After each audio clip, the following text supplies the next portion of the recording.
Hey guys, welcome back to Clownfish TV. This is Neon. I am not here with Geeky Sparkles. We're going to talk about the AAA gaming space and how everything is collapsing. Everything is doom and gloom.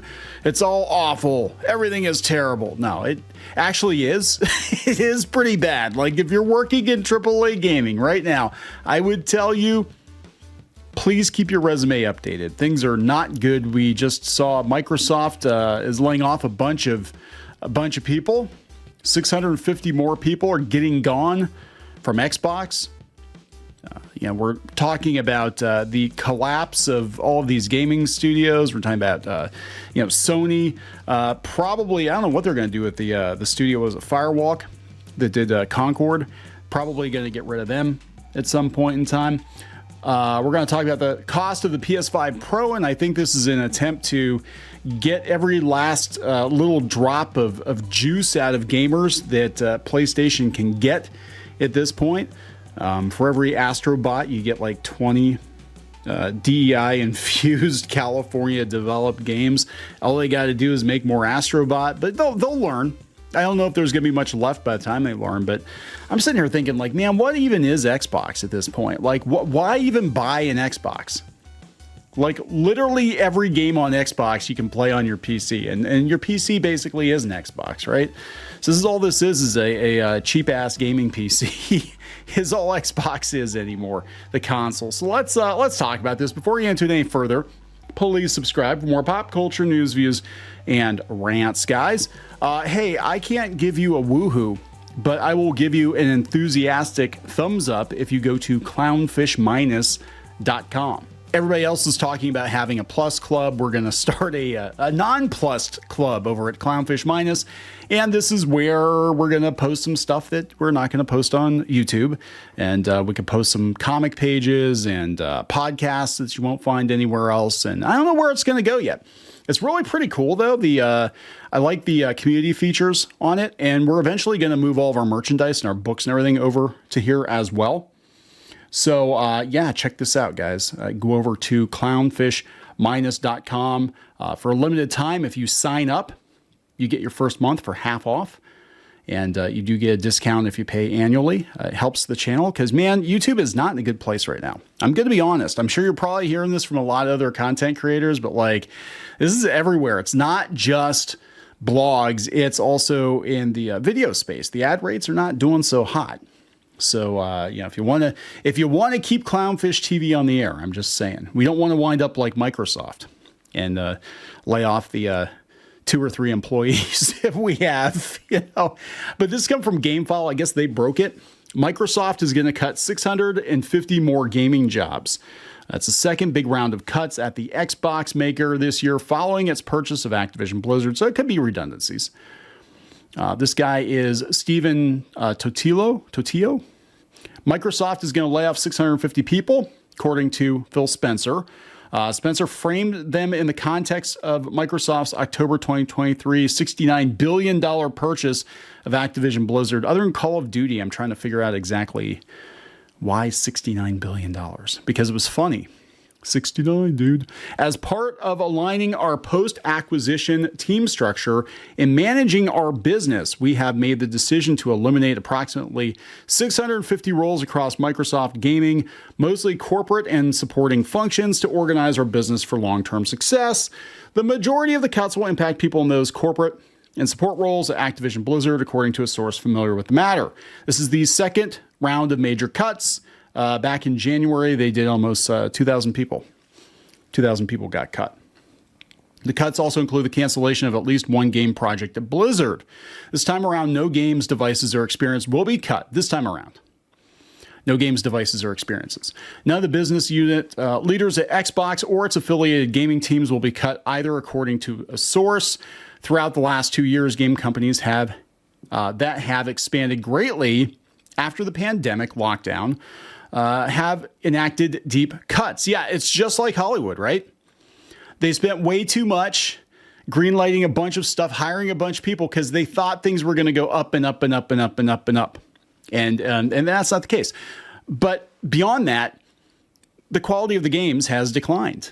I mean, there have been a few hits here and there, but like I remember, even 10, 15 years ago, you pick any year and there were so many damn good games. Now, last year we actually did have quite a few good games, but this year has been kind of like meh, and I think we're kind of running out of steam. No pun intended there either. I don't know. It feels like there's a very palpable contraction going on in the video game industry right now. And I have another video coming up talking about GameStop. And I think that we're going to see more contraction as people go back to playing older games. In February, Spencer told GameFile that the 1,900 cuts were needed to keep Microsoft's gaming team on track with goals set by the company. I have a commitment to the company on the Xbox business being profitable and a profitable and growing part of Microsoft. I need to put us in the best position for long-term growth. They always say that.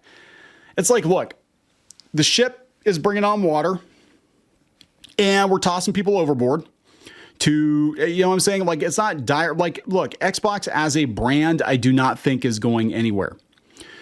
I think what is going to happen to Xbox, and I've said this before, other people have said this too, that eventually they're probably going to stop making consoles and they'll just focus on the Xbox app.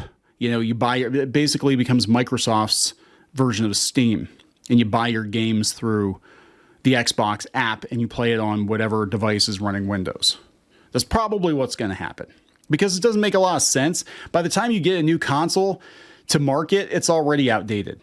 The biggest upside, I guess, to consoles, and a lot of people have gotten on me because I said, just buy a gaming PC. All right, just buy a gaming PC.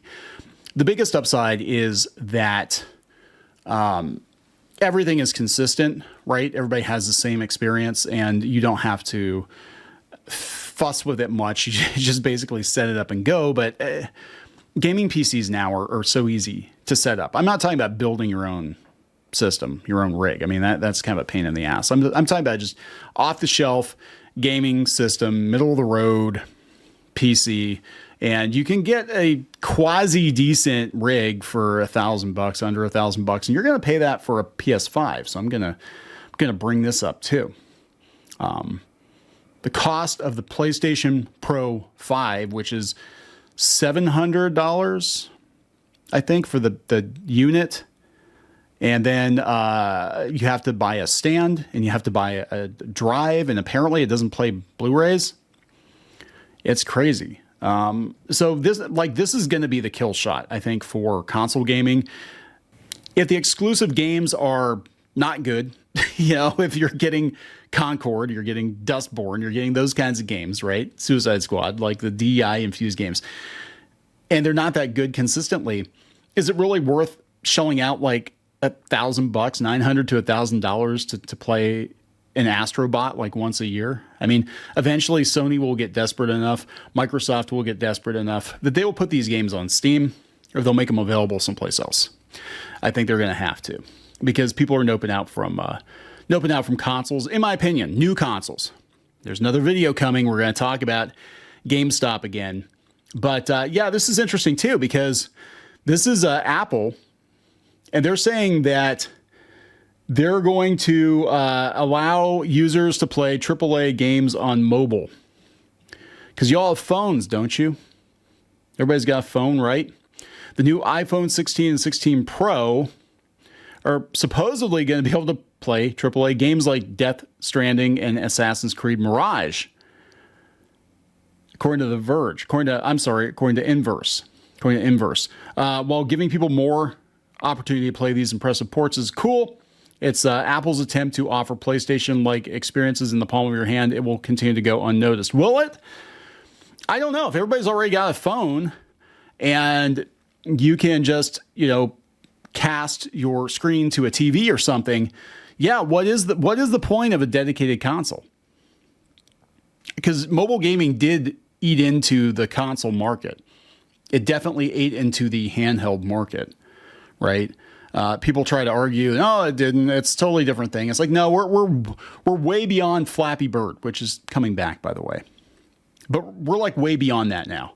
And now we're able to play pretty decent AAA games on a phone or a tab. Like, why would you go buy a $1,000 PlayStation?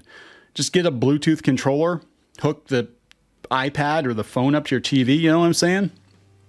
So I think what's going to happen eventually is Xbox is going to be a standard across the board, PCs, mobile devices, whatever.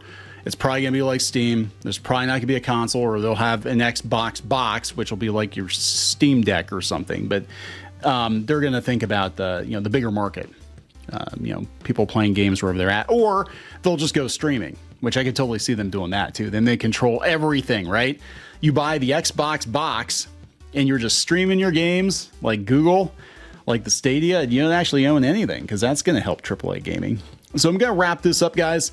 It's going to be really interesting to watch things in the next couple of years. I think we're going to see a fundamental shift in the video game industry and Hollywood and everywhere else. Just everything is changing. Everything has been upended, and a lot of it is very simple. People are tired of the new stuff already. They're going back to old stuff. There's no incentive to go buy new stuff.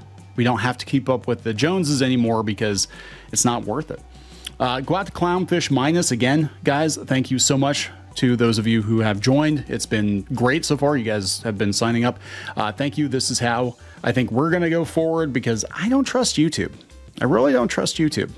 There's some weird stuff going on. And last week, especially with the Star Wars drama, with the content creators getting flagged because somebody else thought they said mean things about the Acolyte star or whatever. It's like, yeah, it's pretty dicey. So check us out over at clownfishminus.com. I'm going to wrap it up. Please subscribe. We'll talk later.